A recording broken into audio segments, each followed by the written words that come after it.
think that No Nation has absolutely got the right idea. This is what we need to do. I mean, El Salvador is a perfect place to kickstart this because it's legal tender, right? This is like actually like immediately applicable to their lives, and an understanding how the money works, which I don't know about you, but like when I was in school, we did not learn how the money works in the United States. I think not many people know, and it's basically kept a secret because it's so fucked up. So to have, to be learning about one of your legal tenders in your country and, to be learning how it actually works that's a superpower. That's a superpower. That's going to enable, I just feel like, I don't know, it's like Bitcoin fixes this, right? Like, and so the deeper that you understand Bitcoin, I think the more fixing it can be doing. So the more people that have a in-depth knowledge of how Bitcoin works, the more fixing that can be done.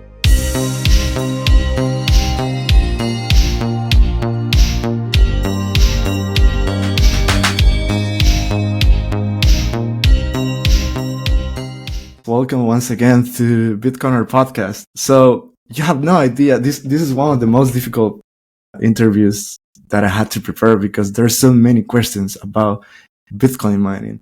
You probably have heard so far by now that a couple of weeks ago in adopting Bitcoin, there was this huge news that Node Nation now is open source.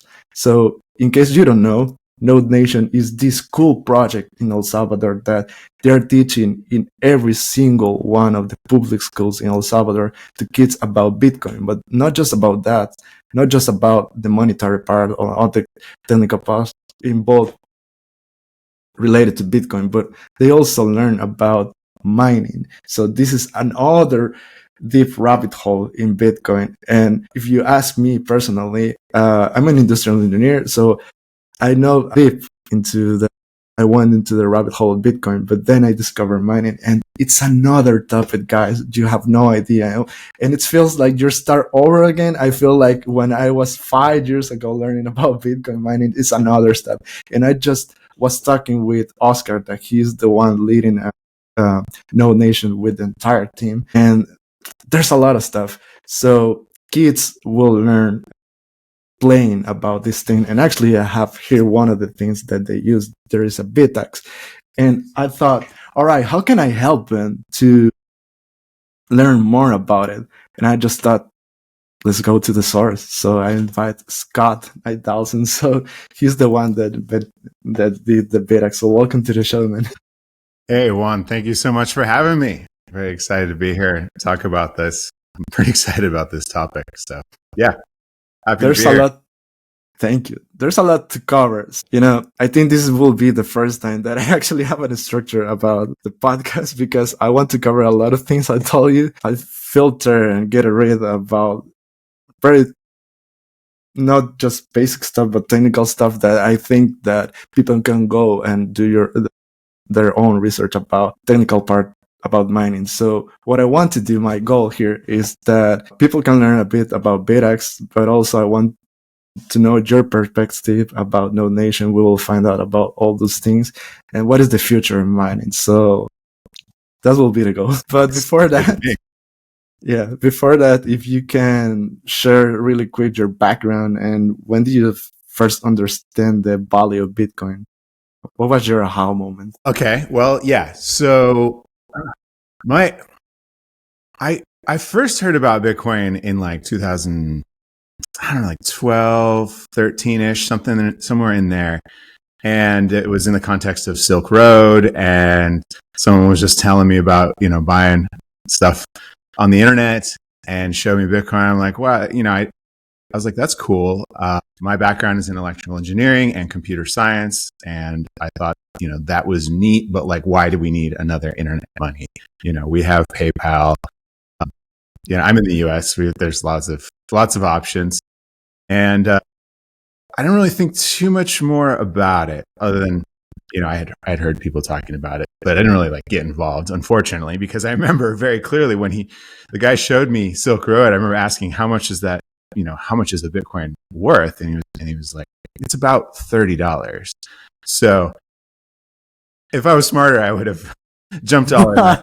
But I'm not. I didn't. It took me a little while. I not long after that, I actually got kicked off PayPal, and it was really weird. Like, they just emailed me that like, your account has been permanently suspended, and here's a long list of reasons as to why that might have happened. And it was like, money laundering, illicit activity, like all this stuff. And I'm like, but I didn't do any of those things. Like, I was just using it to buy stuff on eBay, like normal stuff. And so I went through this really aggravating process of like emailing them and being like, can you turn my account back on? And they're like, no, it's been permanently suspended. And like, why did this happen? And just getting this whole, form emails about how I can't use PayPal anymore. And I had a balance on PayPal. They just like took it. And this is back when eBay basically required you to use PayPal. So that was really frustrating. That was probably the most frustrating part, is like, now for more or less, you cannot use eBay without PayPal back then.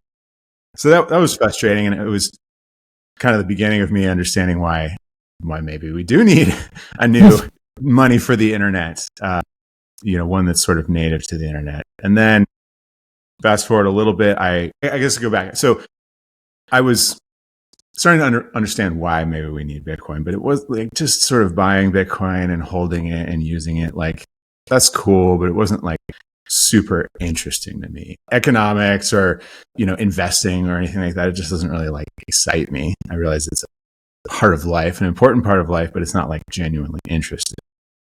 So a little bit later, I was actually working at the university where I went, and we had a bunch of FPGAs around, and I kind of was getting interested in Bitcoin again, and learned that you could, like, how mining works, and the idea of like anyone can start mining. It's totally decentralized. No one can stop you, and you just sort of like join this like worldwide network that isn't centrally controlled by anyone. I thought that was beautiful. And back then, it was with mining with FPGAs, it was actually open source. Like, you could download it's not really a firmware, but kind of like a program, and run it on your FPGA. And it was just open source. Like, people shared those things. So I did that. I downloaded an FPGA, Bitstream they're called, loaded it on my FPGA, and I was mining Bitcoin. It was exciting. And I played with it, modified it, learned a little bit about how it works. And, it was like lottery, gambling, also very technically interesting. So kind of dug in there, mined some Bitcoin fairly early on with a pool that eventually got hacked and all the Bitcoin disappeared. No way. Kind of learned an interesting lesson about pools. While Bitcoin is very secure, pools aren't necessarily, right? You don't control them. Not your keys, not your coins, and was their keys. And yeah, let's see. I kind of dropped it for a little bit, but then a little bit later, there was a lot of excitement about ASIC mining, and like the first ASICs were coming out, and people were starting to run those. And I was, working in electrical engineering, like totally not Bitcoin related, but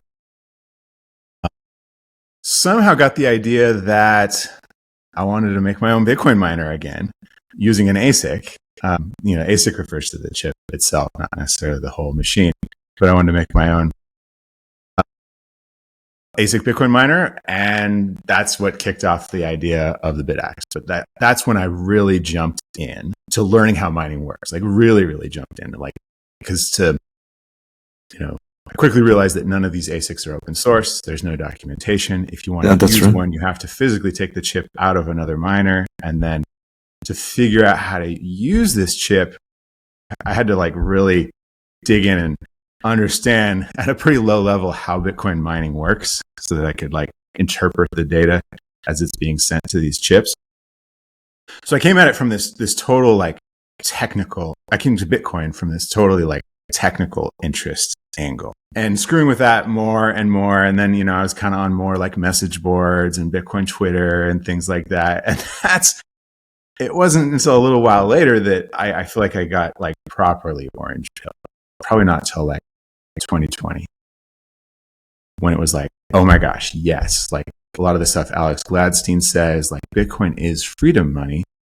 And this is essential. Like we need this in the world. This protects, human rights and freedom around the world. And so the idea of separating money and state and how important that is. And that, that was when I kind of started reading a lot of the classical Bitcoin stuff like Bitcoin Standard and listening to Preston Pysh podcasts and all that kind of stuff. And it was interesting doing that after having dove in so deep technically, especially with mining. It's interesting. So yeah, that was like 2020 was my like aha moment that Bitcoin itself, like this is essential. We need this.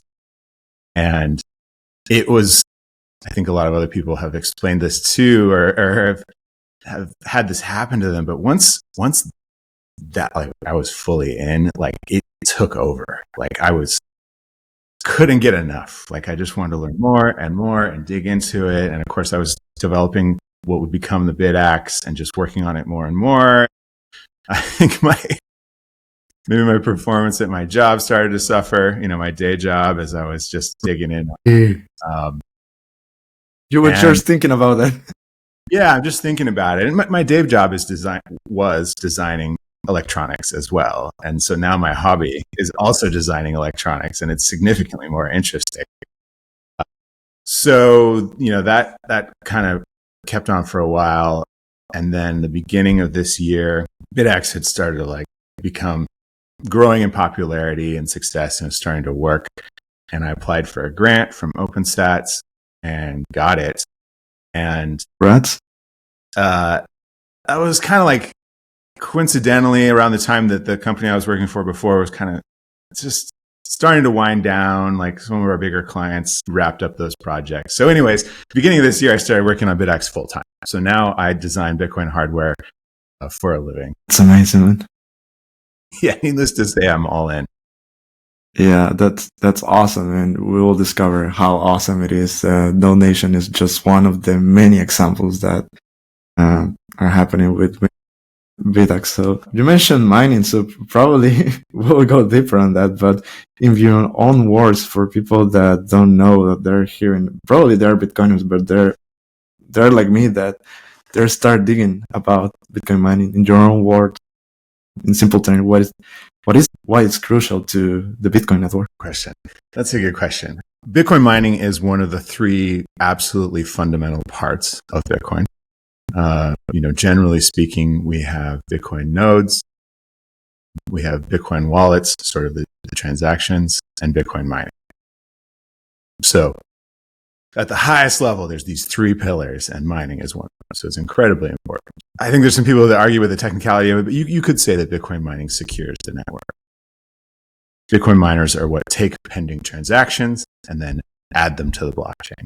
The Bitcoin network rewards those miners for doing that by creating new Bitcoin, as well as giving them all the transaction fees. So the miners collect that. If we didn't have mining for some reason, the way it stands now, Bitcoin would just come to a halt. We have to have mining to add new transactions. That's the way Bitcoin is designed. And without trying not to get too preachy about it just yet, but Bitcoin is revolutionary in part because it is decentralized. Right? There's no one at the core of it. There's rules without rulers. So we have a set of rules, but we all agree on them, and so it's tough to co-opt Bitcoin. And that definitely carries over to Bitcoin mining. And the way that Bitcoin remains decentralized is in part if mining remains decentralized. The way, you can't necessarily prohibit someone from starting mining. And so we need people to, all types of different organizations and people and groups with different ideas about how Bitcoin works. We need them all to be mining so that it remains decentralized. And that's an important part of what mining is it's part of decentralized enforcement of the rules of Bitcoin. Yeah, I was reading I think that it was a PDF from, I think it was Brains. I don't remember. I was just reading like a very high level about mining, and there was a part that they said that mining is crucial because of what you mentioned, and they also said that what you said, that there are no rulers. But in the end, it was something like a very non-technical way, but it was super fascinating that they said that, all right, this is decentralized because of the nodes, but also because of the miners. So the nodes are the ones that check the transactions, but the miners are the ones that confirm the transactions. But in the end, I don't know if you agree with this, but in the end, the miners have to obey what the node says. And in the end, what the node said is what we all come agree, right? What is that, how Bitcoin was designed by default. So yeah, that was just one. Yeah, I mean, it's for lack of a better term, it is a system of checks and balances, right? There's all these sort of different incentives for people to follow the rules. And as long as it stays decentralized, then I think that works. And of course, that's decentralized in all three major facets, right? The variety of people running nodes, the variety of miners, and then sort of the variety of people and their incentives for creating transactions. Absolutely. So you mentioned that you had to, when you were starting to do BitAxe, and you were digging into the ASICs. I don't know, you had to do a lot of reverse engineering, I fear. Yeah. So, can you, I want to ask you about how exactly BitAxe works, but before that, for a little bit of context, can you walk us through your perspective on how Bitcoin mining has evolved from that time? You know, like even from the CPUs to now the ASICs, and actually where does the BitAxe fit into this timeline? Yeah. So it started with Satoshi. The first Bitcoin client was also a miner, and it just ran on the CPU. And that was part of the sort of initial implementation that Satoshi made. And that code was published open source. Anyone could run it. Several people did. Satoshi ran it, obviously, first for the Genesis block, and how many ever blocks he mined after that. And I think there, obviously there was those OGs who got in early and started running it as well. But like that's, you have to have all three parts of Bitcoin running to sort of bootstrap the network and get it going. I think that's what the initial CPU mining phase was a part of.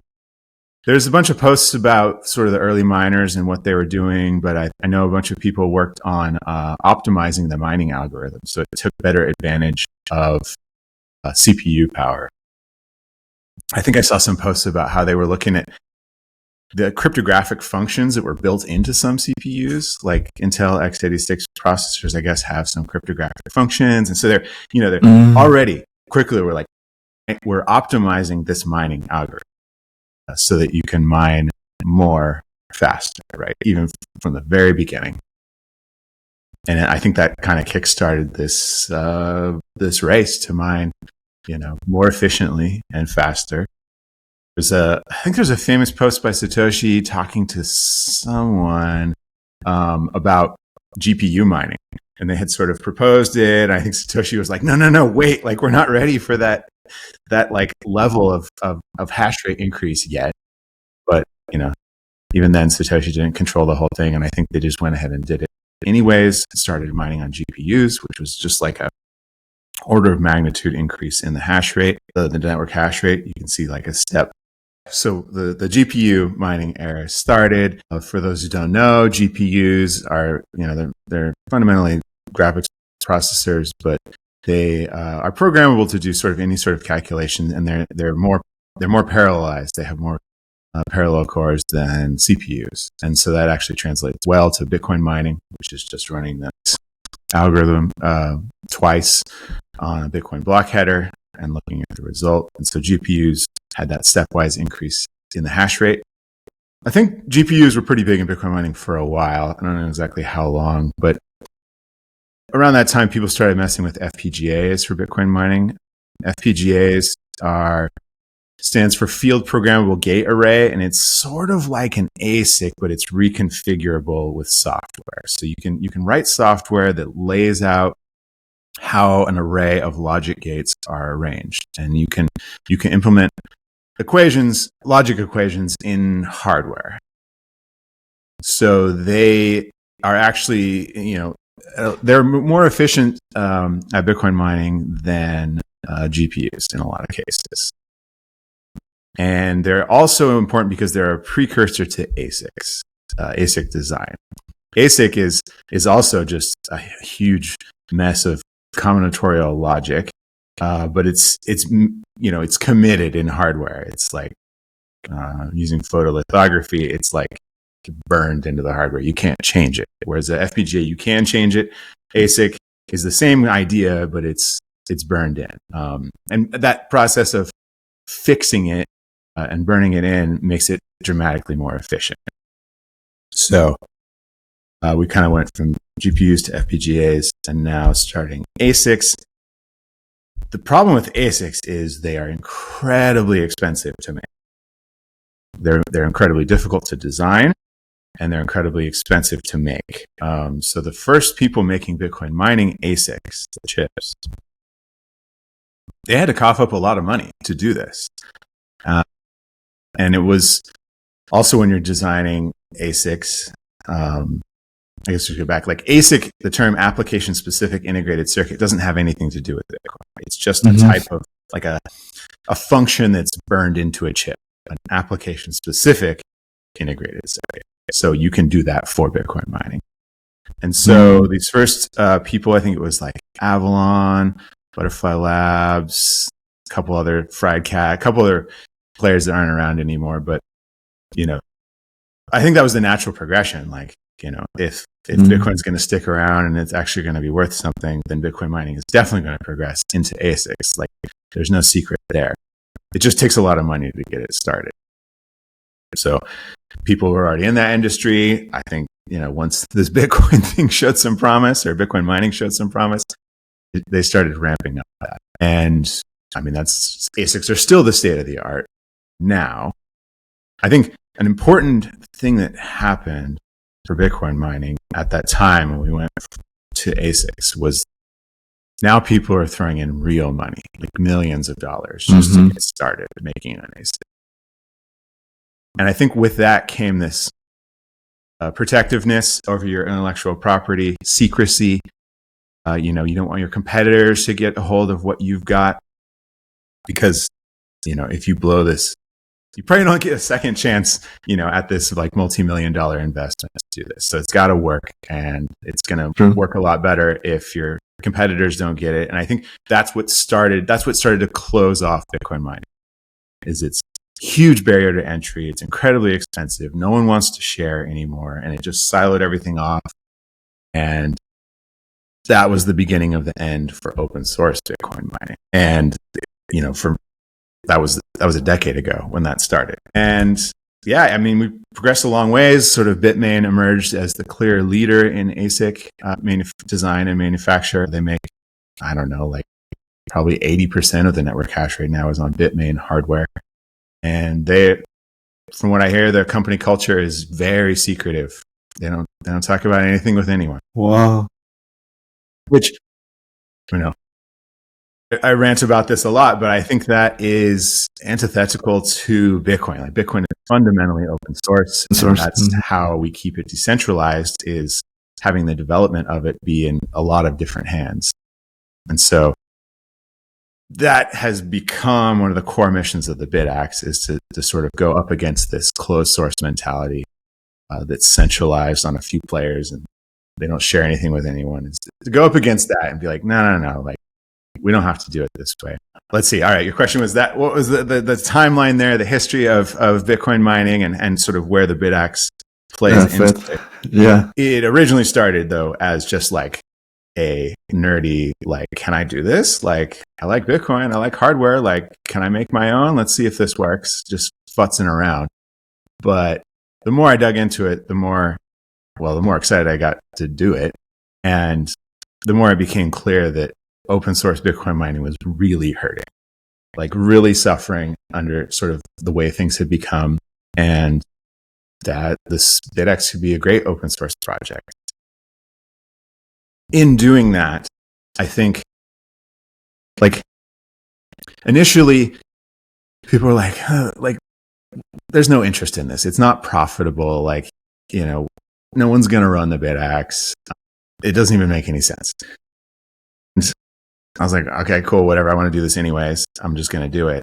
But I think in doing it and open sourcing it, it became clear that there are a lot of people actually who are interested in how Bitcoin mining works and don't care that it's not profitable and want to like be a part of it anyways. And so it's been, kind of getting the word out to all these people who, for whatever reason, were shut out of Bitcoin mining or just didn't feel like there was any way to learn about it and become involved. Rooting out all those types of people. It turns out there's a lot of them. So the BitAxe is kind of dual purpose in liberating Bitcoin mining for the plebs and the hackers, and then also just for home miners who want to just be a part and run it. That's amazing. You were mentioning about there was a thing that I was thinking about, that it was about the ASIC, and the ASIC actually do one specific thing. I just said that, of course, it's not related to Bitcoin. It just happened, as you said, that eventually they start to doing this chip specifically for one thing, that it was Bitcoin mining. So I want to ask you about, that's, one of the main topics always has been is about quantum computer, if it actually will be a threat to Bitcoin. And I don't know, what I think is that between one specific thing that the miners do is that they just focus in one thing, but really well, right? And quantum computers is like, they do like very complex things, but they don't do just one specific thing. There's for many things. So in the end, do you think that supercomputers will eventually will be a threat actually for Bitcoin or mining in general, or not? What's your perspective about that? I think probably. I don't claim to know much about how quantum computers work. From what I hear, they're very early on, but it does seem to have the potential to disrupt how computers work. And one of the reasons why cryptography works, current, encryption, why it works is because of the limitations of computers currently, right? Like, the reason why you can't brute force to crack, to decrypt something is because of sort of the limits on the computation speed of current computers. That's the whole thing where it's like, yeah, you could just try every password, but it's going to take you like 1,000,000 years. That's because even the best supercomputers aren't even much faster, relatively speaking, than the current computers we have. Yeah, if quantum computers seem like they could very likely like change that paradigm and be that sort of like faster computer that turns the current encryption methods on their head. And now it's like, okay, yeah, you could brute force SHA-256 in an actual human scale time frame. Okay, that's a problem. It's a problem for a lot more than just Bitcoin, right? Everything that we do on the internet is secured by basically the same encryption that would all be broken by quantum computers. So I would suspect that, the sort of inventions, the developments that come along with quantum computers are also like quantum encryption. I mean, right? Is one going to evolve and the other is not? The other one has to evolve. Where there's a need, I think that the developments will come. So as classical encryption, I guess, is broken, then we need new encryption. And I think there's a lot of people working on that, right? SHA-256 and is relatively old. We already have significantly better encryption methods. That's a hard fork to Bitcoin, but I think we got some time to figure it out. Yeah, I thought the same thing, that if one thing will evolve, the other one has to evolve as well, right? So eventually it will compensate everything. The measurements. Yeah, right. I mean, maybe these quantum computers can be used to research new encryption methods. Mm-hmm. True. That's true. The possibilities are infinite. Yeah. This is all coming from like, I don't know how quantum computers work at all. I haven't really followed it. It seems like what I hear is they're just, potentially really badass computers. Yeah. I always have kept this in my mind that where I live, well, I think some people know that I live in Barcelona. They have two super powerful quantum computers here, and I always have wondered that what did I need to go there and make an interview, because I would like to learn. I mean, it's not just to be Bitcoin related, but in the end, it's technology, and even if it's here in the city. So, and I asked a friend and told me that I think you need like some scientific accreditation. I don't know, but I will find out, because that will be really interesting to understand. And that's another rabbit hole, right? That's quantum computers. But it will be fascinating. It certainly is, right? And I definitely don't like this gatekeeping like you're talking about, where it's like, yeah, you got to be like some accredited person to use this.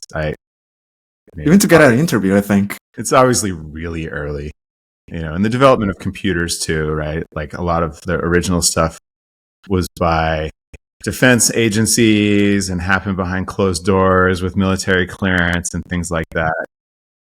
It wasn't until somewhat recently that like you could even use strong encryption. The public could even use strong encryption, or like GPS satellites being available to the general public. So for better or worse, the early development seems to be happening behind closed doors, but it gets out there and it opens up. A big proponent of open source development too. I think not only is it good to sort of spread the knowledge, but it also rapidly increases the pace of development. Right, like the tangent, but like the development of the internet was relatively slow in the beginning because only a few people were allowed to even work on it. You had to be a part of a defense agency or one of these early like research institutions that was connected. But then what we've seen sort of in the last 20 years, 30 years maybe, is that like dudes in garages can just start fucking with it and come up with something. And this is the next big thing. Like, and that, and then those are also released open source. And that sort of inspires the next thing. It's this exponential growth, right? It happens really quickly. Once people don't need to like get permission to work on something, they can just try it at their own leisure. Then that just opens the floodgates, in my opinion, to what can be done and what gets done, and that like compounding effect of people working on projects and then people basing their project on that and then going forward and sharing it. It's the snowball effect in the end. Yeah, exactly. The snowball effect, right? And that's what I hope is happening here with Bitcoin mining. Absolutely. I think, yeah. All right, I want to ask you about BitAxe, since it's open source. So for people that don't know, how exactly this works in general? So yeah, let's see. Full disclosure, I have never worked on an open source project before. I've obviously used lots of open source software, and I was involved in open source hardware development, like using it before and reading about it. But I've never contributed to a project, or definitely have never run an open source project before. So I'm figuring it out.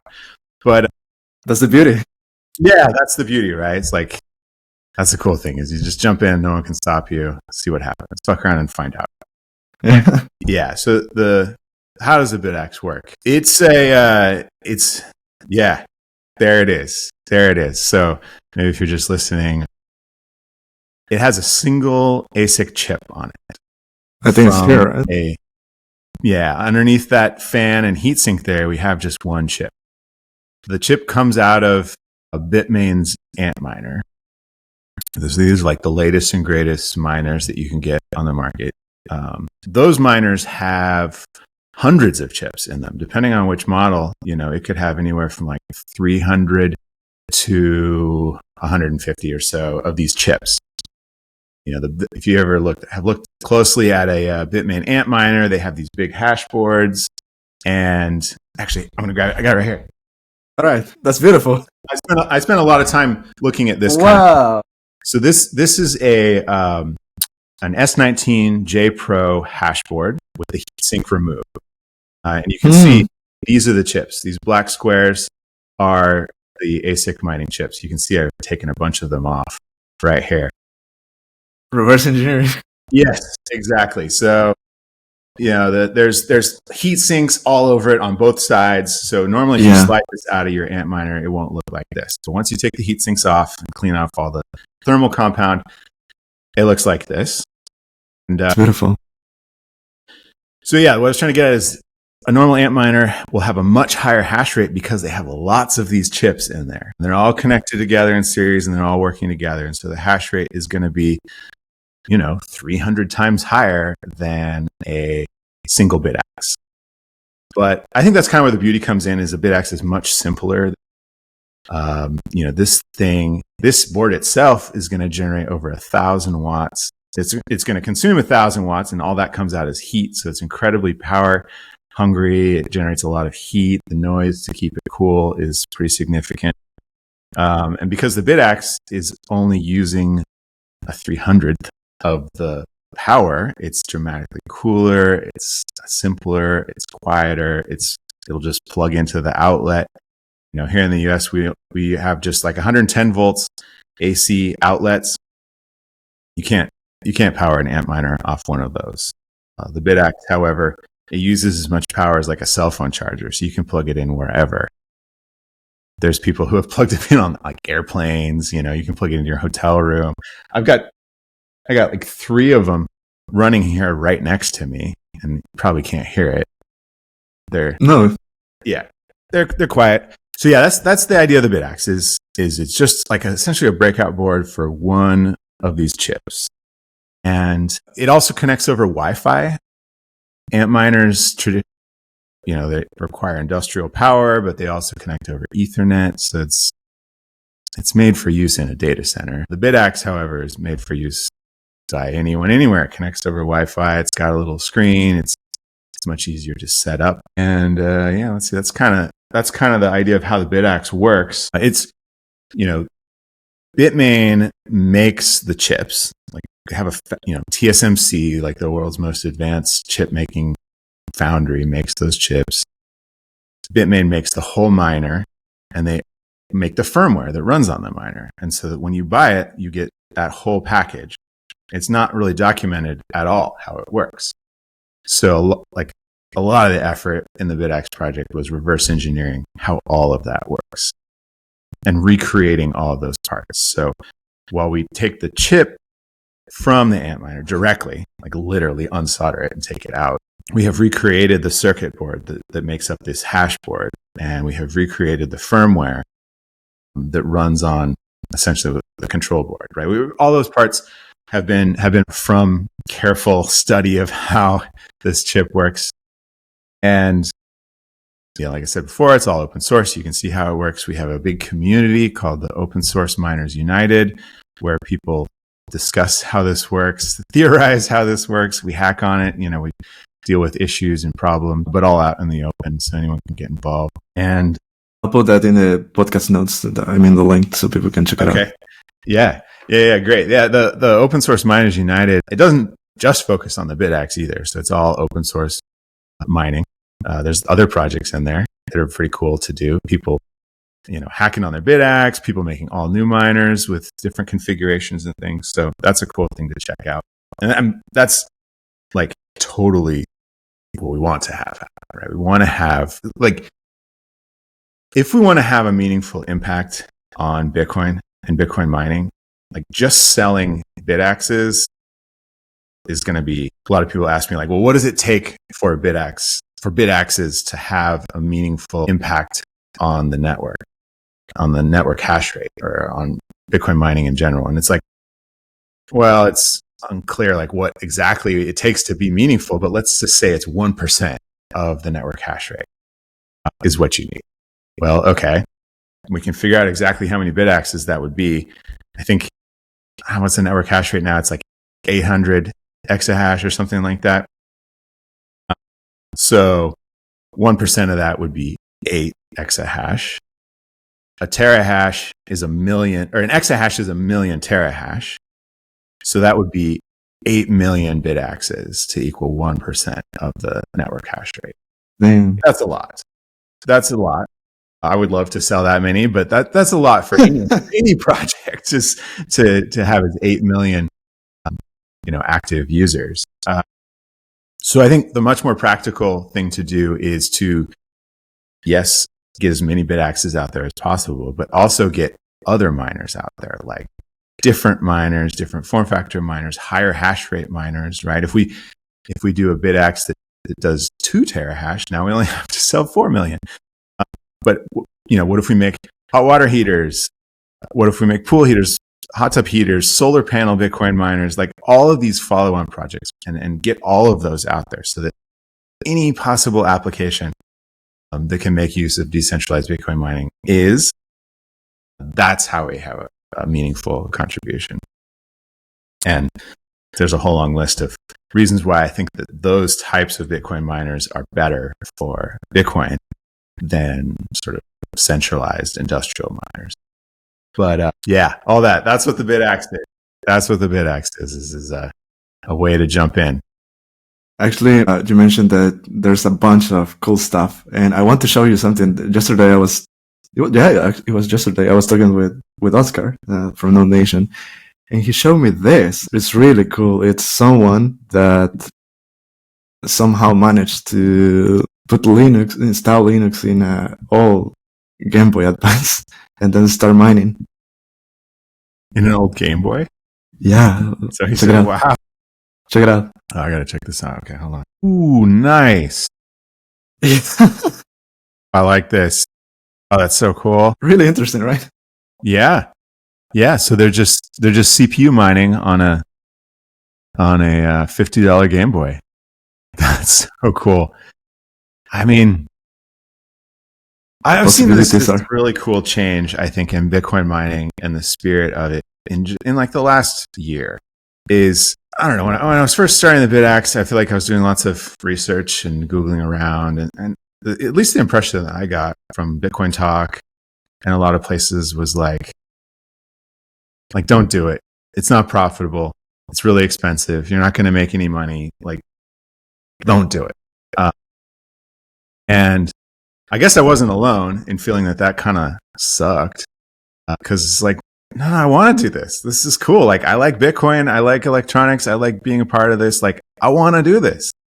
And I think in the last year, the sort of overwhelming, I don't want to say narrative, but the overwhelming sentiment about Bitcoin mining, it has changed. And it's not just because of BitAxe, like a lot of different projects, but like plebs can do this.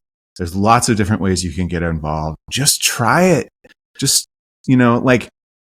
all right, maybe it's not going to be profitable, but that doesn't matter. Like, you can try it. Like, this is how we get ahead. It's people trying things, screwing around, finding out what works, learning how Bitcoin mining works, and just digging in. And we've seen several new pools pop up. We've seen all sorts of cool projects for the pleb, like the Loki board that allows you to use big ant miners sort of at home, stealth miner, like lots of people repurposing hash boards for different things, like solar panel projects, like lots of different things there. I think just let's just do it. Let's just go.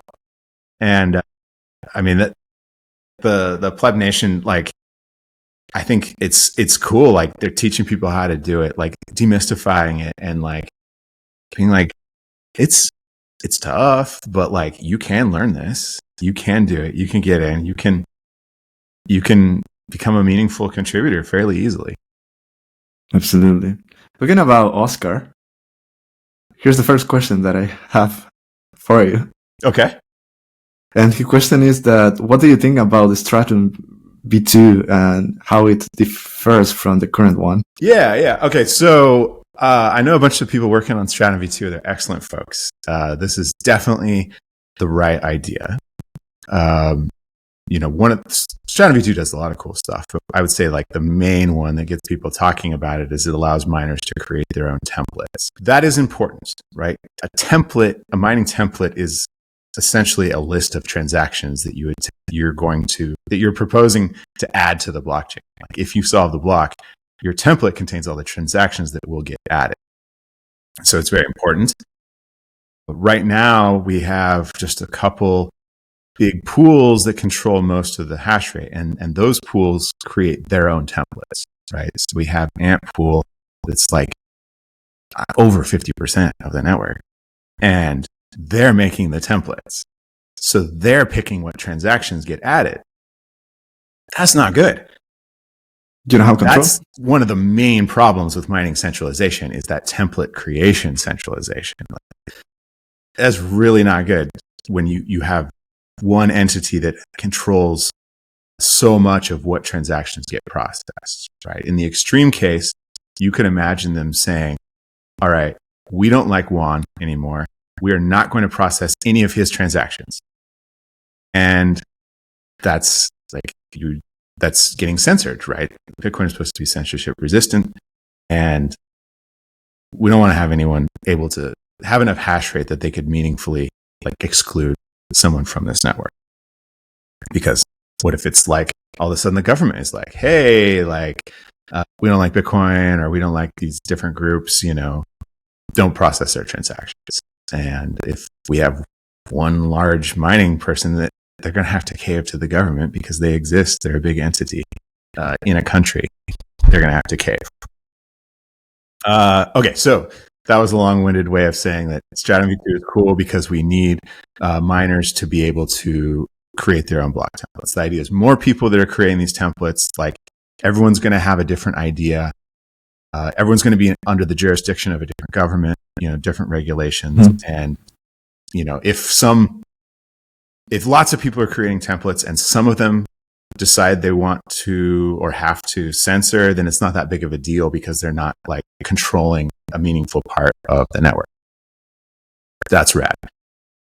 I think Stratum v2 is targeted at large industrial miners, and then this sort of idea that we have to get industrial miners to start making their own templates to sort of break it up a little bit. Because the current paradigm is there's really big pools, but those pools are composed of several large miners, mining organizations. And so even if we had this big pool, but those large mining organizations were all making their own templates, they would be different. And that would help to decentralize the whole thing, which is good. I don't think Stratum v2 really even makes sense for the sort of small home miner for lottery mining. If you're going to make your own templates, you have to run your own node, on premises, right? That's how you find the transactions, is you get them from your node.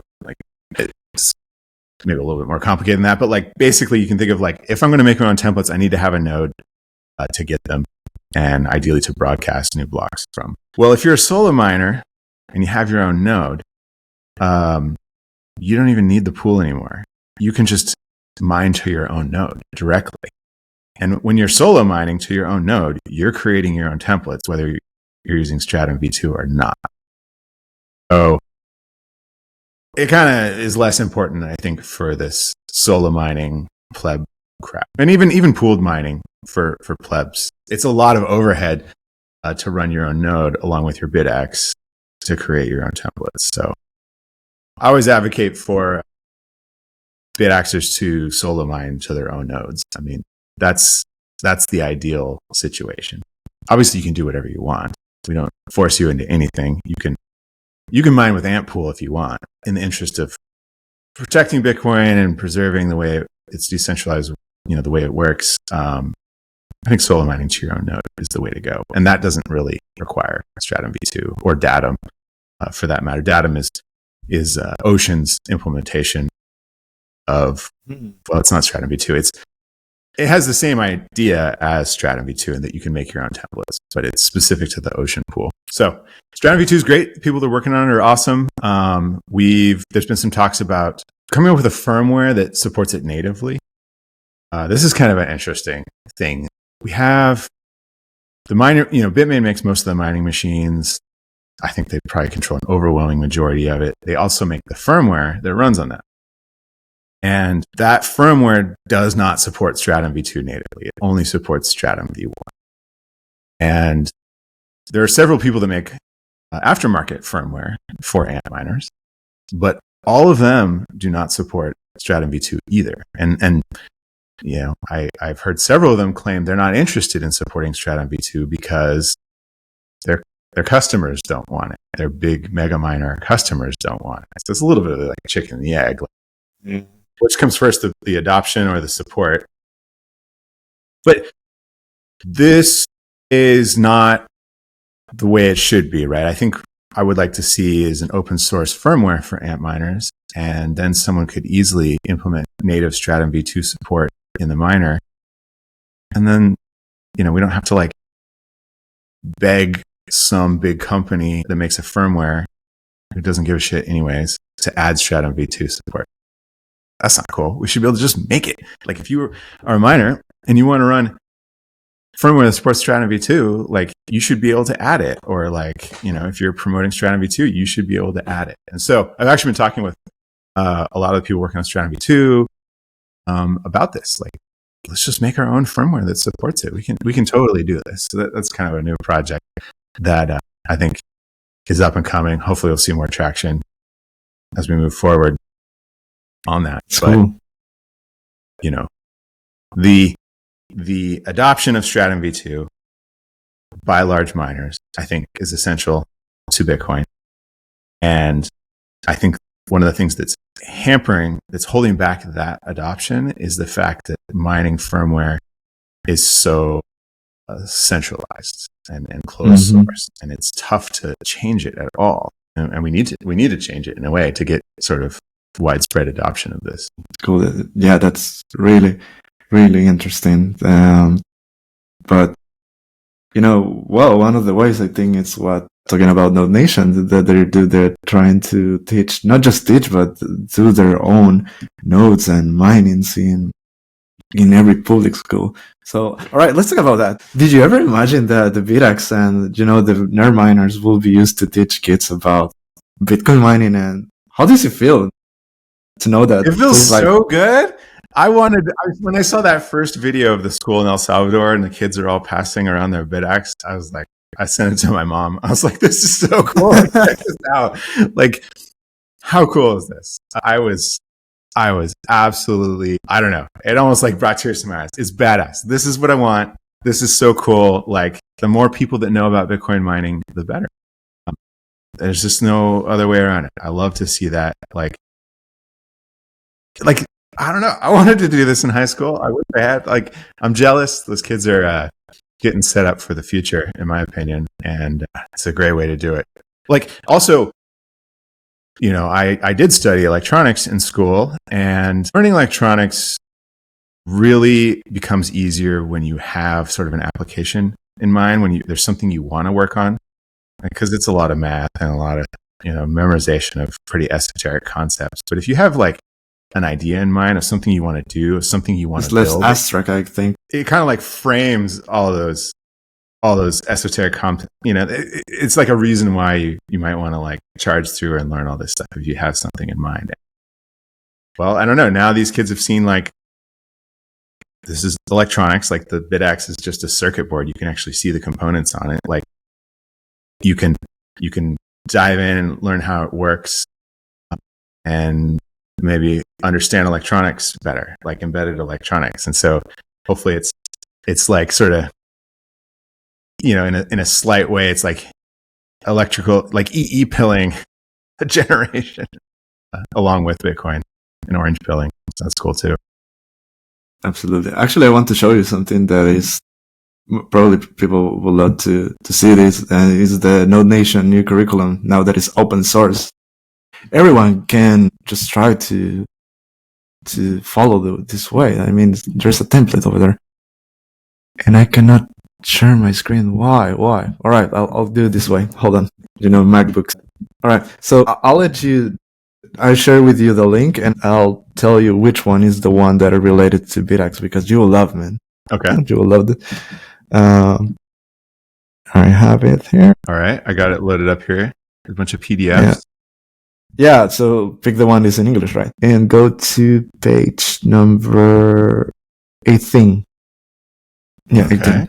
So at first it's like the block objectives. That's what they are going to learn, what they want to achieve.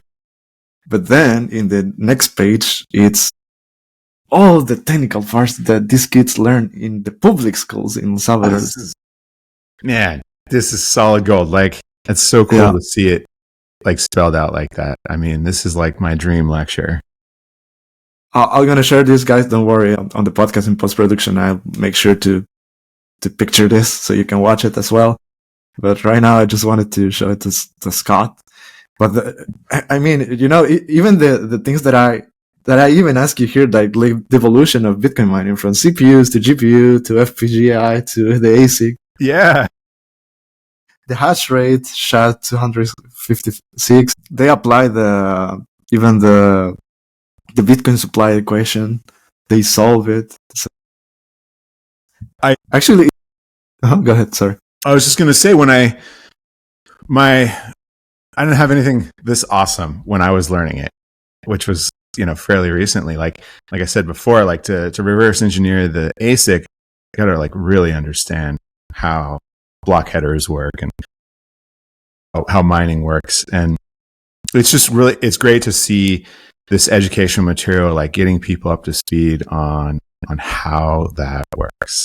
Like there's a couple cool books, Jimmy Song and what's this guy's name? That OG guy. I'm blanking. Oh yeah. Hold on. Yeah, I have this book. I've got it on my shelf right over there. Antonopoulos. Yeah. I mean, there was books like that, but to see like this kind of, they're very technical and they're sort of dense books. It's hard to just tear in and just start reading it all, right? To see Mastering Bitcoin. Yes, Mastering Bitcoin. There we go. And Programming Bitcoin by Jimmy Song. Both are very cool. I don't know, to see like a lesson, like a lecture and these slides and breaking it down and getting people started and getting them going. It's further evidence of this whole thing accelerating. And the fact that No Nation is doing it open source, right? So people can build on this. People can, do it at their own pace. You don't have to be lucky enough to be in El Salvador to get this. This is the way, right? This is how we do it. It's really good to see.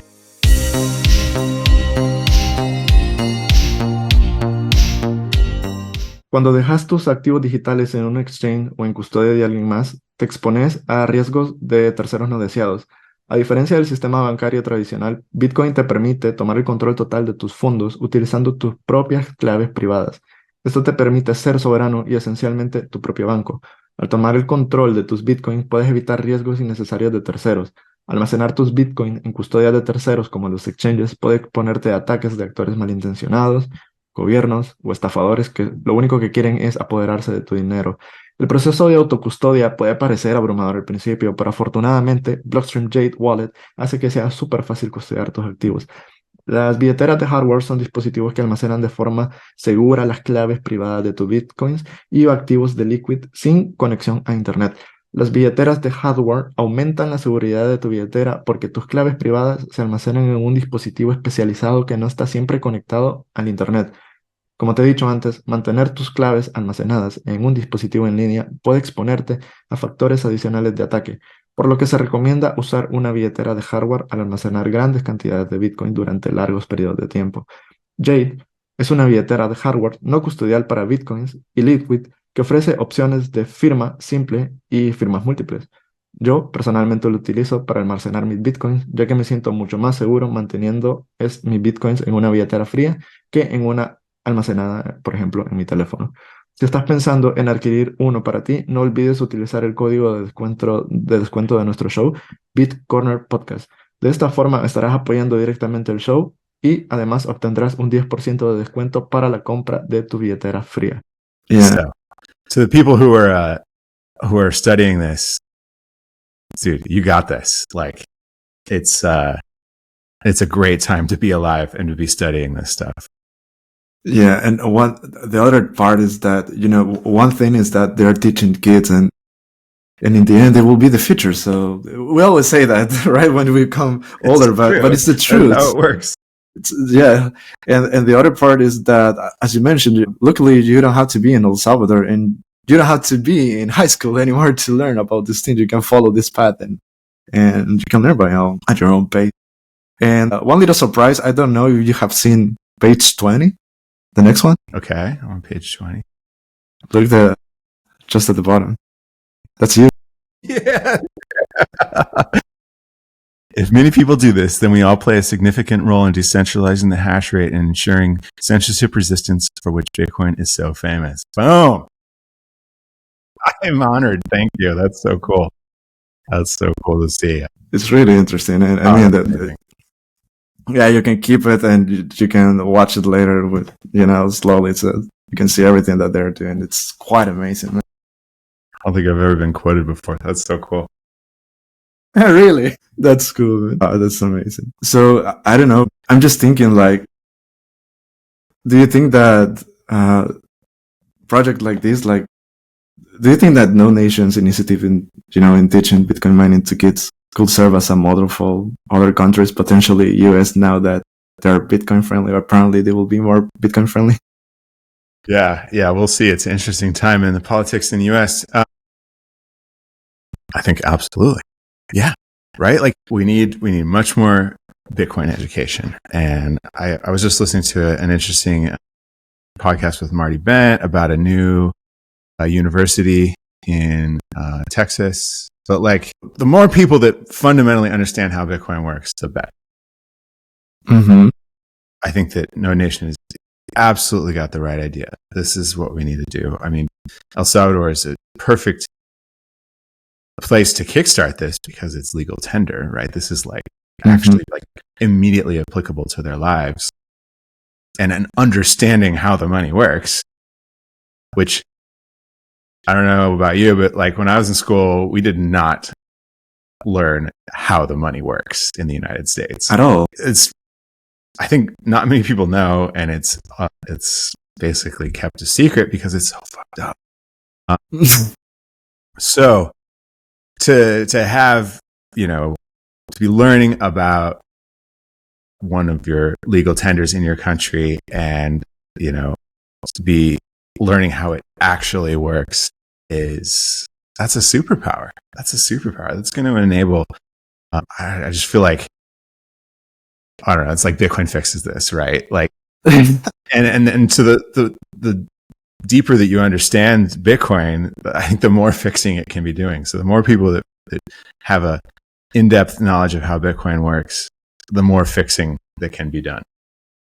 Absolutely. I have a fun question, and it's, what difference will it make to the, to have 6,000 BitAxe running in public schools in 5 years? I'll tell you later why that specific number.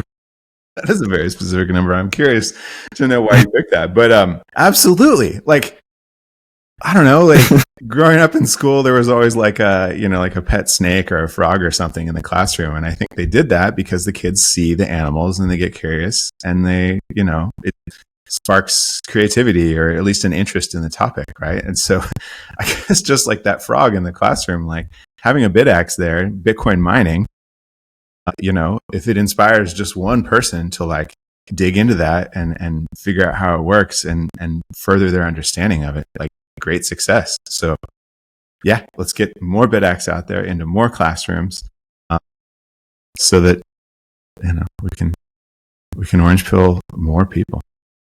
Yeah. So the question that it was because there are 6,000 public schools in El Salvador. So the idea is in 5 years to install one BitAxe or net miners and do a whole network of those. So that's why actually this question comes from Oscar as well. So he wanted to know what the difference will.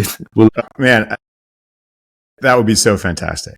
That would be so fantastic. I mean, does it make a difference in decentralizing the network hash rate? No. Right? No. We need 8 million to even think about doing that. But, slowly and then suddenly, right? Exactly. We have one in every school in El Salvador, right? And then the compounding effects, the snowball effect of that, that's how we get to where we need to be. of having an actual decentralizing effect. Absolutely. Yeah. By the way, I want to touch something that probably if people don't know much about mining, probably heard because of the media about everything related to the environment. So, Bitcoin mining is often criticized for its environmental and centralization impacts. Yet, some others believe it could revolutionize the energy systems and it could be decentralization. So, how do you see these opposite narratives playing out over the next decade, to not say 5 years of the decade? I think that, first of all, the people that claim that Bitcoin is boiling the oceans and things like that, and we are doomed. That's a very, very thinly veiled attack on Bitcoin, right? They don't like Bitcoin for whatever reason, maybe because they're central bankers and it threatens their control.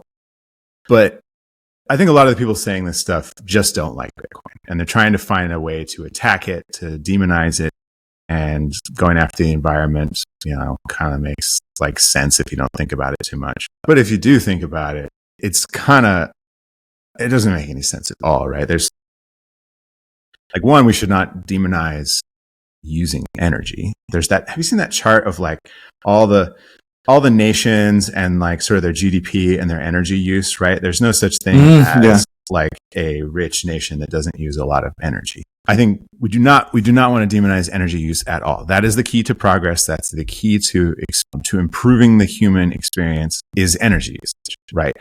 What we don't want, and what, like I grew up in California. I went to school in Berkeley. That's probably the epicenter of sort of green, environmental interests. Like energy and sort of power generation does not have to be bad for the environment, right? Like, I think that demonizing energy usage to save the environment is misguided, right? What we need to do is, to demonize, to fix, to correct the sort of polluting methods of energy generation. I know there's a lot of Bitcoiners who really like coal and oil and all that, and I think it definitely has its place. But if we're trying to protect the environment and offset the negative effects of coal mining or pollution regarding surrounding that, like, I don't think the right thing to do is to get people to use less energy. We just need to generate the energy in a cleaner way. Now, that's a tough problem, but I think it comes through, we don't need to abolish coal mining. We don't need to abolish coal-fired power plants. We don't need to abolish natural gas-fired power plants, oil-fired power plants. What we need to do is develop the new technologies like nuclear power, further development, the technology, so that they can be operated safely and so that they can serve sort of the different needs, right? This includes solar, right? Solar is an amazing decentralized power source. Like, you're not going to, by default, you're not going to start your own nuclear power plant at home if the government cuts you off, right? You're not going to start your own coal-fired power plant at home if the government cuts you off. But what you can do is solar. And, it's got its problems, but it's a great decentralized power source that goes nicely with sort of decentralized money. Yeah, I think the people that they're saying that Bitcoin is bad for the environment, they're just trying to attack it by whatever they've come up with. I don't think it's true. I think that in these cases, the energy generation is what needs to be cleaned up. And I think on the other side, Bitcoin mining does incentivize the development of those cleaner power generation technologies. This is maybe a little bit harder to like wrap your head around. But for example, I've talked with Eric Hirschman at Gridless in Africa, and it's clear as day, this problem of like people there don't have access to electrical power. Okay, well, why not? Because it doesn't make economic sense to build a power plant in a poor region, because you're just not going to, it costs a lot of money to make a power plant, and these people aren't going to be able to pay very much for electricity, right? They're poor. So you have this problem of like, all right, I could just build a power plant and never ever make my money back because the local community can't afford to pay me for it. And so it just never gets built.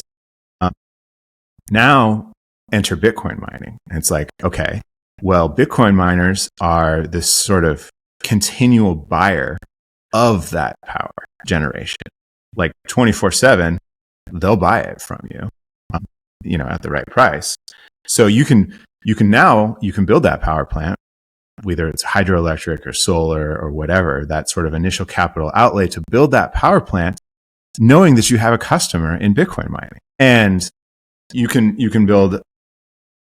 figure out what scale power plant to build, and then, buy all that power with Bitcoin mining.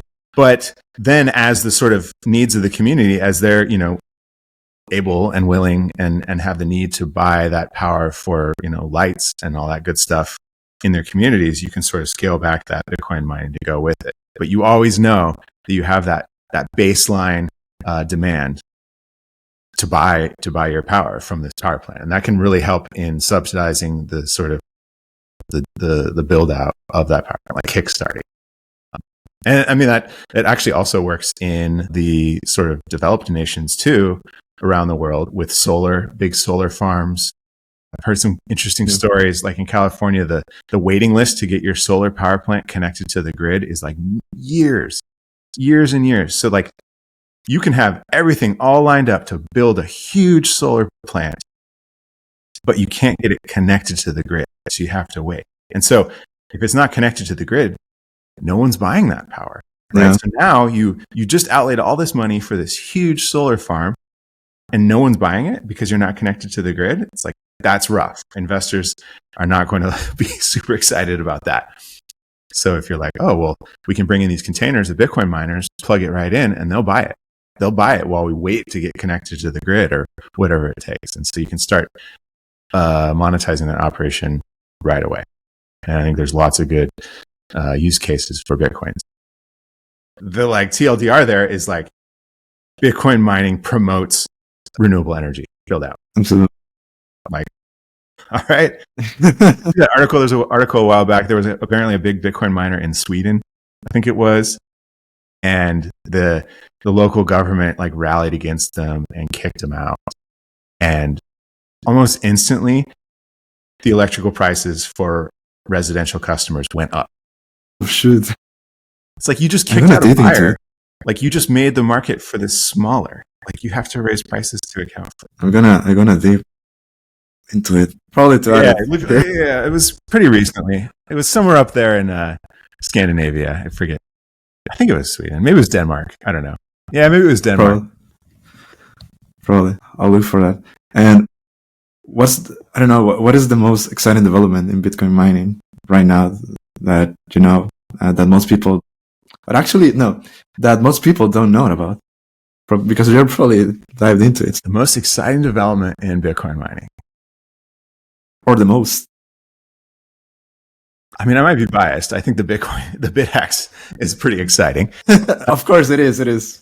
But let's do something else. I think that there is this growing sort of revolution, this growing movement of people who are actually building miners for all these other use cases. I talked a bit about them, but like, we've seen now lots of people talking about how Bitcoin mining is perfect for, like what I just mentioned, like subsidizing build out of renewable energy. Bitcoin mining is perfect for hot water heaters, for heat reuse, for going after stranded energy. Like, it makes perfect sense. A lot of people have championed these amazing use cases of Bitcoin mining that is different from just plugging it in on the grid. That's awesome. What we now need is the hardware to do it, because I'm telling you, an ant miner is not ideal for using as a hot water heater or a space heater, or even connected to solar panels or a hydroelectric facility. The ant miner, which makes up nearly all of the mining hardware produced now, is designed specifically for being used in a grid connected application, in an industrial grid connected application. Like that's what all their customers are. That's what it's designed for. It's a little bit of a catch-22 because, what comes first, these alternative uses or the miners that support alternative uses? And so we're like a little bit of a stalemate there. But what I'm excited about is this growing effort, enthusiasm for developing these alternative miners that are going to be pool heaters, hot water heaters, and then having them designed specifically for that case. That's what we need. I mean, we need Bitcoin miners all out there running in all these configurations. I'm pretty stoked about that. And I told you I had a bunch of questions, but just to let you know that this is my last question from my part. Then it will count the question from my guests. Okay. My previous guests. Yeah, sure. It's all good.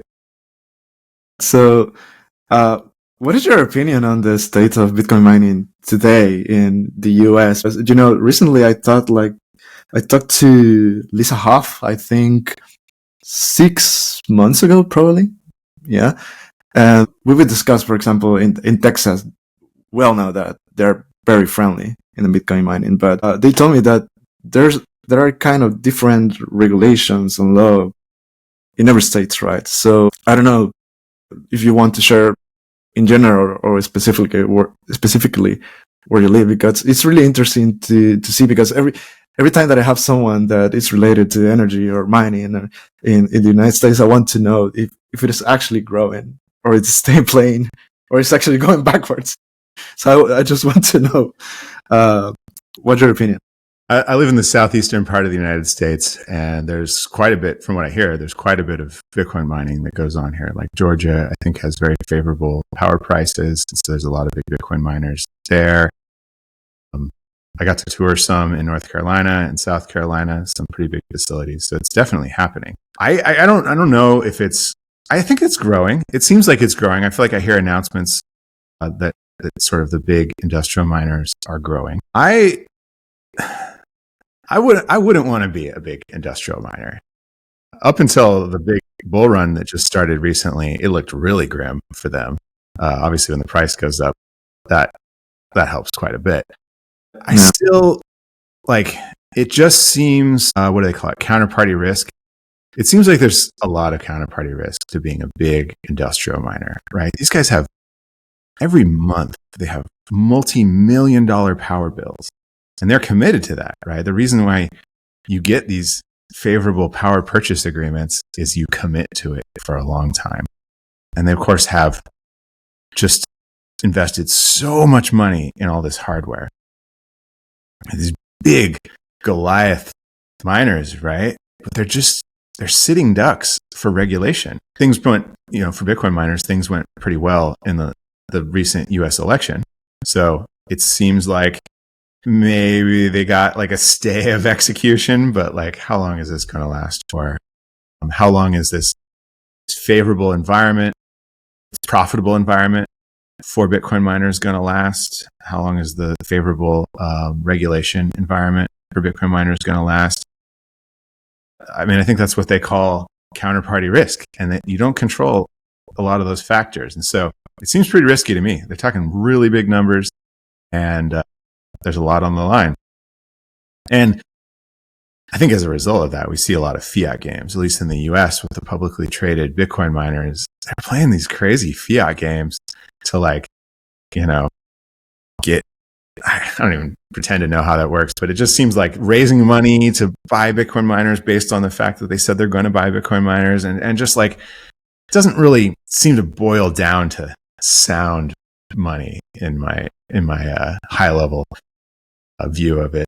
I wouldn't want to be a big industrial miner. It seems like a tough job, and I don't think it's the future of Bitcoin mining. I think that if we're doing this right, the future of Bitcoin mining is much more decentralized. Like I was talking about, miners running in all kinds of different situations. And I think that those miners, it's like whack-a-mole. Whack-a-mole is this game where these like moles are popping up and you have to hit them with a hammer. And like each time you hit one, another one pops up somewhere else.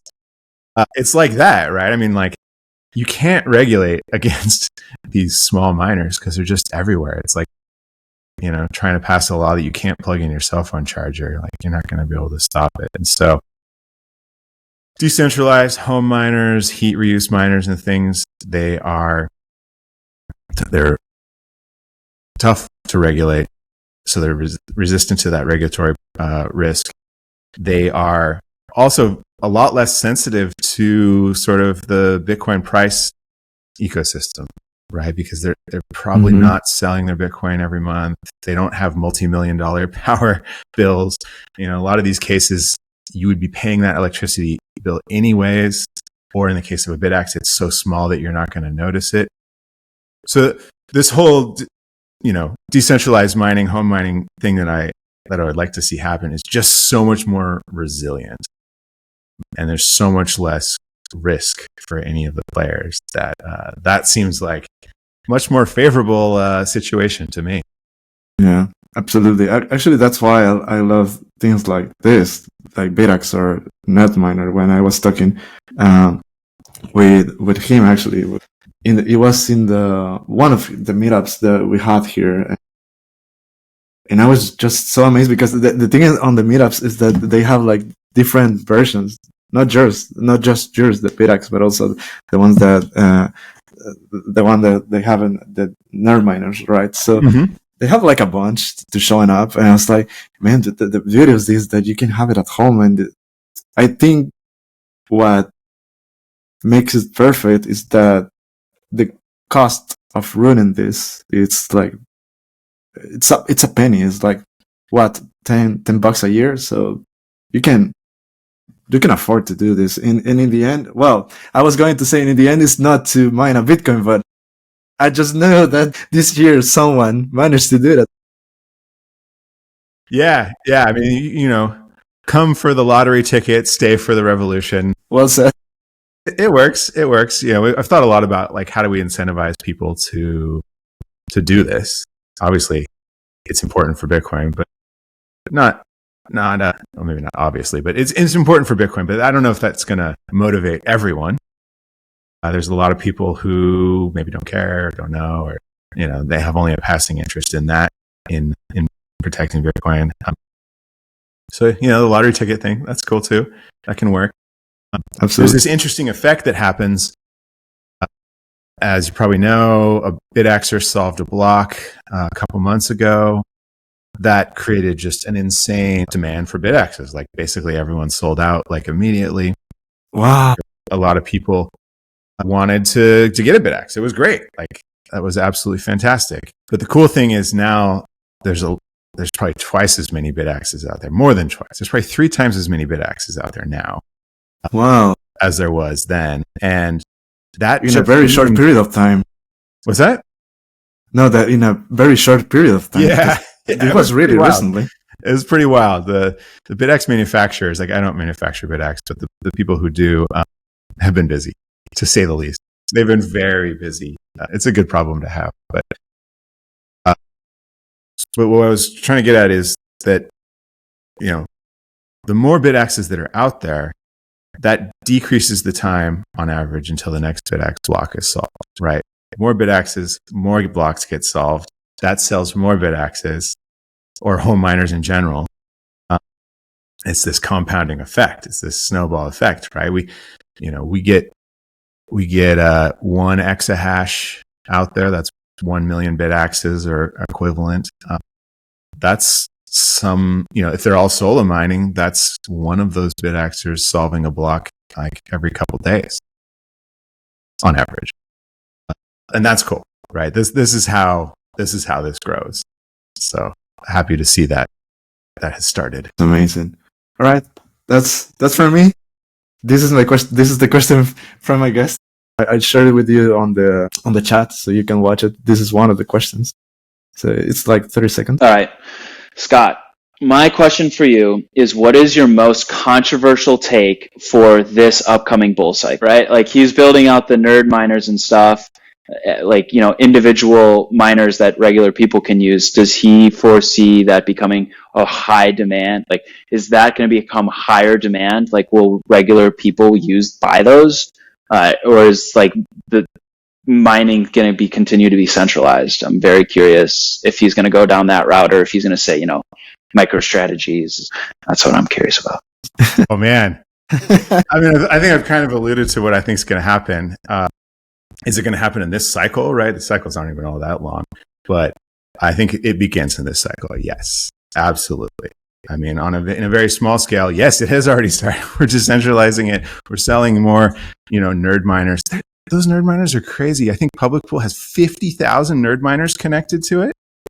I mean, that equals like no hash rate because they're such low hash rate, but it's maybe more important that 50,000 people have got a nerd miner. Is a very esoteric product, like 50,000, and that's crazy. So yes, I'm very bullish on mining decentralization. I think that's going to happen. I mean, that's my hot take. That's my whole premise is that yes, we are absolutely going to do this, and I haven't seen anything but data to back this up. Is that yes, this is where we're going. It's been growing exponentially this whole year. Like, things have been crazy. Like, I can't tell you how wild this has been to see this go from 0 to, where we're at now at this breakneck pace, right? And I don't know how many BitAxes are out there. We have no way of telling exactly, but in talking with some of the manufacturers, I think we're probably over 15,000 BitAxes out there, which is small, but it's actually really big considering it's been, just about a year. I don't see that slowing down. We're on a Bitcoin price bull run right now. Like, that's just going to increase excitement for it. People got a little more spare Bitcoin, or get a BitAxe, get a couple BitAxe, or maybe they don't need to work so hard at their mining fiat at their day job, and they can start developing miners. And yeah. Absolutely. This is where it's at going forward. I don't know. MicroStrategy seems cool. A lot of people are talking about it on Twitter, but yeah, I don't know. It's so like not interesting to me. It's like just not technical at all. It's just buying Bitcoin and holding it. Cool. Yeah. So I told you that luckily that you are so lucky that you just don't have one question, but two. The other one is from Kushbu. She's a venture partner from Lightning Ventures, so that's her question. All right. I'm loading it up now. Yeah. So since I went to NiceHash conference, which was on mining, so I would have a question for him. My question would be on the lines of mining only. So my question is, will pleb mining with BitAxe make it mainstream of lottery of Bitcoin mining in next 3 years? Recently, one of the BitAxe competitor got one full Bitcoin, So that would be my question to Skot. Will lottery mining become mainstream in the next 3 years? Yeah, absolutely. Absolutely. It already is. I don't know. Like, what's mainstream, right? This is kind of a small world still in Bitcoin, right? Like, I go to a lot of conferences now, especially this last half of this year. I've been traveling all around the world going to conferences, and it's like the excitement is huge. This world is still pretty small, but within this small world, it's mainstream already. So, I think the bull run's going to help grow the Bitcoin world, and I hope that the BitAxe sort of open source Bitcoin mining grows along with it. And like I said earlier, if come for the lottery, stay for the revolution, if that's what it takes to get you in, fine. Like, I like lottery mining too. I totally run them myself. I think that's the most exciting way to run a BitAxe or any home miner is lottery style. We've seen a lot of excitement around that this year.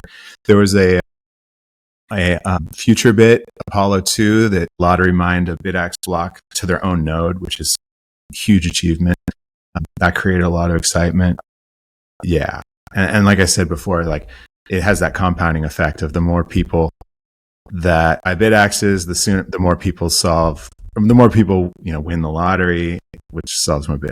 It compounds like that. So I wonder what a good like test is for like, has this gone?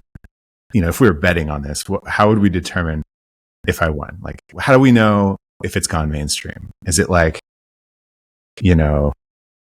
grandma asks about it, or we have to think about like what defines BitAxe lottery mining going mainstream? That's a good question, actually. I don't know. It was kind of cool. The company Fold, they do a lot of like Bitcoin financial services. They started the Fold Mining Club, and Crypto Cloaks created a case for the BitAxe, and they sold 300 BitAxes in like a couple hours. Wow. Like as soon as they announced this, they like instantly sold out 100. I think it crashed the website where they were selling them. And then they did 2 more times. They released 100 more to sell and just sold out like immediately. And so, these are still Bitcoiners, but so they're already taking the orange pill. So they're in, but it's kind of a different level. It's not like necessarily mining nerds who are getting it. I think we're breaking out of the mining nerd category and getting more into the general Bitcoiners are getting into this. And I thought that was a cool story that it just sold out immediately. Like interest was huge. Like people want this. Actually, I think it was the same model. This model, I think it was a Super, right? That they Yeah, were it was offering. a Super. It wasn't even our latest one. Yeah. So people are hungry for it. But it's a good one. People are really hungry for it. I think that, the lottery is an interesting incentive for people. A lot of people play the lottery. There's someone who did the just in the United States, like how many people play the lottery. It's wild. And I'm assuming around the rest of the world too. Like a lot of people do that. You have to be a little bit careful because those lotteries are controlled by the state, and they usually don't let other people do lotteries in a lot of places. So hopefully there isn't any issues with that. Like I could imagine people get in trouble if they market specifically as a lottery ticket. Yeah. All right. So you already know who's my next guest. Stuff. It is tough. I had to think about the wallet one a little bit more. I can give you some time to think about it because actually that's how I want to wrap it up, because with this question. So the thing is that I do these questions from my previous guest, but I was thinking like, how can I do the next step of these questions? So I was one day on Oster, and I found out this hashtag that is like Ask Noster or Noster Ask. I don't remember. Ask Noster. I think I've seen that. Like, yeah. Yeah. And they were doing like really cool questions, and people were actually answering it. So what I did is that, guys, I'm going to have Skot. So would you like to ask something that you probably won't find on any other podcast or in a GitHub or on any other source? And actually 2 people came to the hashtag and to my post and asked me, and I think were quite interesting. One of them was that they want to know which one were the most common issues with BitAxe and the solution, and what is the major issues without a solution for now. Okay. Yeah. There's a bunch of common issues that people have.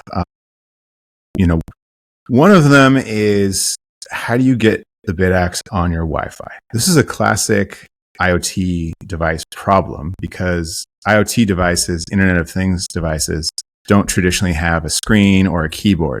And so it makes it very difficult to type in your Wi-Fi name and password. So if you've ever set up like a doorbell or some stupid device that connects to the internet, they're all different and they're all kind of weird. Like I have a light right over here that I just use for light during podcasts, and I didn't know this at the time, but it's Wi-Fi connected, and the only way to change the light brightness is with this app. It's such a pain in the ass to get this thing on my Wi-Fi network, and I have to do it every time because when you switch it off, it like disconnects. Anyway, long story short, it's hard to get. They call it headless, meaning it has no display or keyboard. It's hard to get headless devices on the network.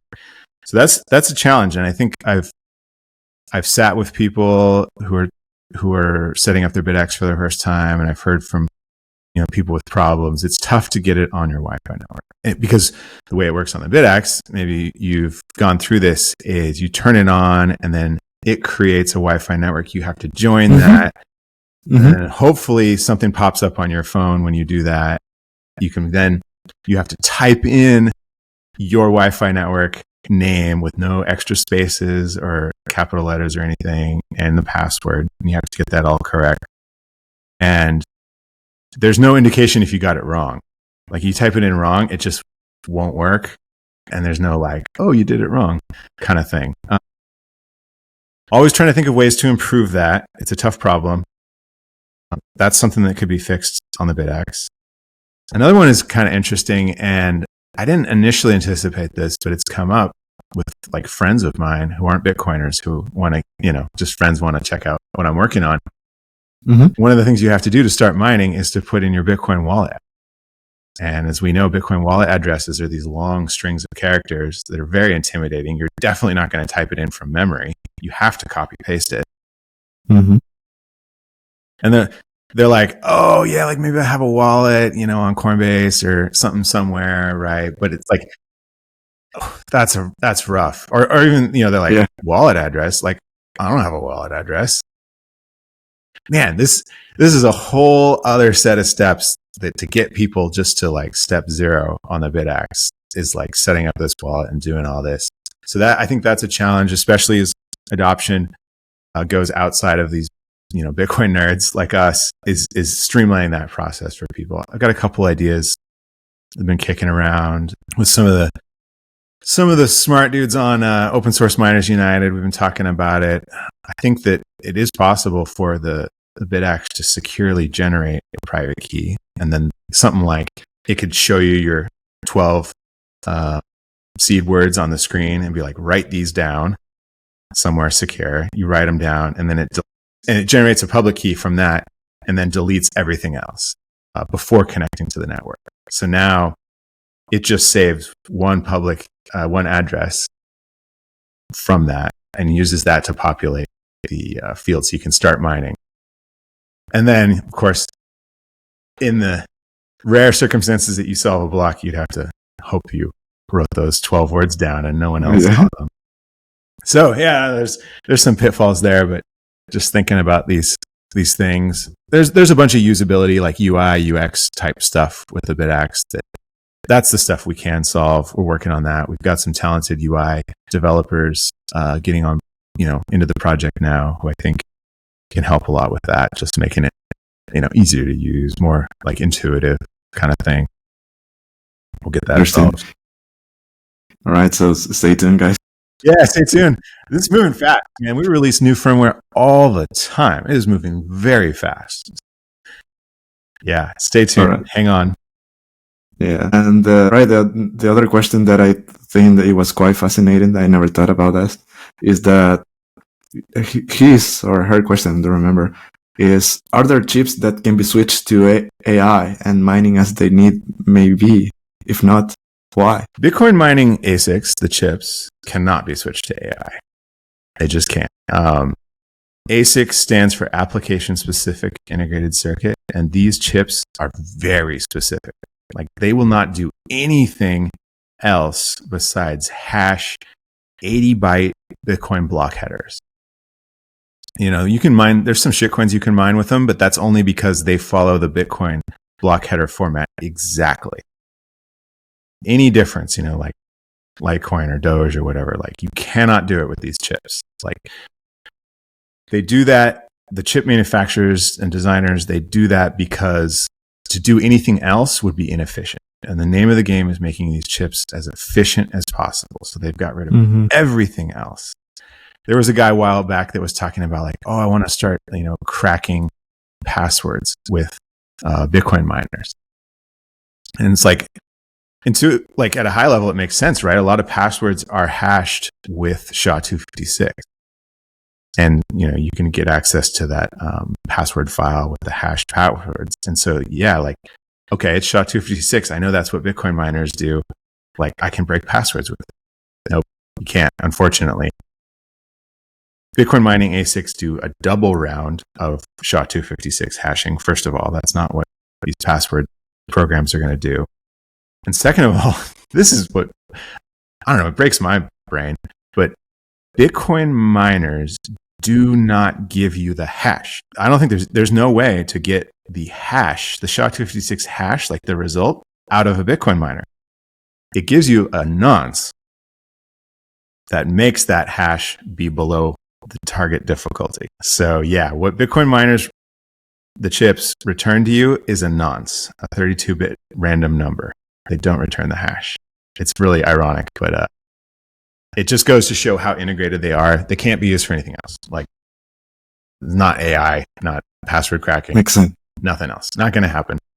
Scott, it's been a pleasure. It's almost 2 hours. I think it's the longest episode I have recorded so far. Man, it's Bitcoin mining and your work. It's truly amazing what your guys do in you and BitMaker. So thank you. It's been my pleasure. Like, honestly, it has been my pleasure to get to work on this and talk to people about it. Like, I really do enjoy it. So thank you. Thank you. Thanks. And last but not least, what's next for BitAxe? Where can people find you? Are there any upgrades or new features? Oh my gosh, yes. There's so many things coming up for BitAxe. Like, I work on this like all day, every day. And there's a solid crew of people who also do the same thing. Like, several people have quit their day jobs to work on various facets of the BitAxe. That is wild to see. We're working very hard on this. We have all kinds of upgrades coming. We're working on higher hash rate Bitcoin miners. We're working on multiple chip solutions. I mentioned this before, but I've got a new project working on a sort of small 100-watt hash board, like a small form factor hash board of 100 watts to sort of unlock some heating and alternative energy uses. I think that'll be really cool. That's called the Ember 1. I'm working on that in collaboration with the 256 Foundation. Cool. Check that out, 256foundation.org. Yeah, I mean, if you want to get involved, check out OSMU. I have a link to, it's a Discord group. I have a link to it on bitaxe.org. So you can go to bitaxe.org. You can find the link to Open Source Miners United Discord on there. I also have all the rest of the BitAxe stuff there. Links to the GitHub repository with code, links to, how to contact me, all that good stuff. And actually, the website is getting totally revamped here in the next couple of days. We got a whole new, I met some really cool dudes, actually a whole crew of designers and UX experience people who are committed to the project and help me redo the website. So that's going to get launched here in the next couple of days. I think everyone's going to like that. Yeah, new hardware, firmware improvements, collaborations. Yeah, too many to list. But jump into OSMU and you can try and follow along. It's really moving quickly. All right. I'm going to add those links on the podcast notes. And once again, Scott, thank you very much for this episode. Juan, thank you so much. This has been awesome. All right, guys, stay tuned for future episodes. See you next week. Ciao. Yeah.